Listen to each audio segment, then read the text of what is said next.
Hello guys, welcome back to my YouTube channel Maluvava vlogs. അപ്പോൾ ഇന്ന് ഞാനൊരു ഇളനീര് കിട്ടിയിട്ടുണ്ട് കേട്ടോ. ആ ഇളനീര് വെട്ടിക്കൊണ്ടിരിക്കുകയാണ് കേട്ടോ. കുറേ ദിവസം മുന്നേ നമ്മുടെ കെട്ടുന്നവരുടെ സമയത്ത് തേങ്ങ ഇടാൻ വന്നപ്പോൾ ആ ചേട്ടനോട് ഇടിയിപ്പിച്ചതാണ് കേട്ടോ ഞാൻ ഈ ഇളനീര്. നല്ല ഇതുവരെ ഒരു വെള്ളം അന്ന് വെട്ടി കുടിച്ചു, ബാക്കിയുള്ളത് വെട്ടി കുടിച്ചിട്ടുണ്ടായിരുന്നില്ല. അപ്പോൾ അത് വെട്ടി കുടിക്കാൻ വേണ്ടിയിട്ടുള്ള കഷ്ടപ്പാടിലാണ് കേട്ടോ. നല്ല ടേസ്റ്റ്, നല്ല മധുരമാണ് കേട്ടോ. എന്താ പറയുക, ഇങ്ങനെ കള്ള് കുടിക്കുമ്പോഴുള്ള ഒരു സംഭവം ഉണ്ടാവില്ലേ, ഒരു ലഹരി പോലെ നല്ലൊരു ഒരു പ്രത്യേക ഫീലാണ് കേട്ടോ ആ ഇളനീരിൻ്റെ വെള്ളം കുടിക്കുമ്പോൾ. നമുക്ക് ഇട്ട് വെട്ടി വെട്ടി വെട്ടി നടു പൊളിച്ച് കഷ്ണാക്കി എടുക്കുകയാണ് കേട്ടോ. നല്ല എഫേർട്ട് എടുത്തിട്ടാണ് വെട്ടണത്.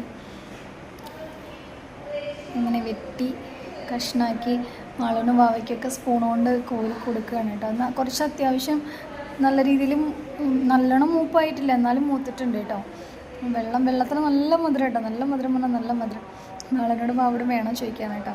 പിന്നെ ഞാൻ വെച്ച കുറച്ച് ചെടികളാണ് കേട്ടോ. ആപ്പിൾ ചാമ്പ ഞാൻ പറഞ്ഞിരുന്നില്ലേ, കഴിഞ്ഞ ദിവസം ഞാൻ വയ്ക്കുന്ന വീഡിയോ ഞാൻ ലോങ് വീഡിയോ ആയിട്ടിട്ടുണ്ട്. അപ്പോൾ അതിൽ കുഞ്ഞ് തളിരില വന്നു കേട്ടോ. അത് എല്ലാ ദിവസവും ഞാൻ പോയിട്ട് വെള്ളം ഒഴിക്കാൻ പോകുമ്പോൾ ഞാൻ നോക്കൂട്ടോ, കുഞ്ഞ് ഇല വന്നിട്ടുണ്ടോ എന്ന്. കുറേ ദിവസമായിട്ട് ഒരു മൂവിങ്ങും ഇല്ലാത്ത കണ്ടപ്പോൾ ഞാൻ വിചാരിച്ചു ഇനി ഇല വരില്ല എന്ന്. പിന്നെ കുറച്ച് തുണികളൊക്കെ അലക്കിയിട്ടുണ്ടായിരുന്നു, അതൊക്കെ തോരിയിടലും കാര്യങ്ങളൊക്കെയാണ്. അപ്പോൾ ആപ്പിൾ ചാമ്പയും പിന്നെ ഒരു 3 വർഷം കൂടുമ്പോൾ കായ്ക്കുന്നൊരു പ്ലാവാണ് കേട്ടോ ഞാൻ വാങ്ങിച്ചിട്ടുണ്ടായിരുന്നത്. അത് രണ്ടിലും ചെറിയ ചെറിയ ഇലകളൊക്കെ വിരിഞ്ഞിട്ടുണ്ട്. തുണികൾ പിന്നെ ഇഷ്ടം പോലെ തോരിയിടാനുണ്ടാവുമല്ലോ, 2 ദിവസം കൂടുമ്പോഴേ അലക്കുള്ളൂ. ഒരുപാട് തുണികളുണ്ട്.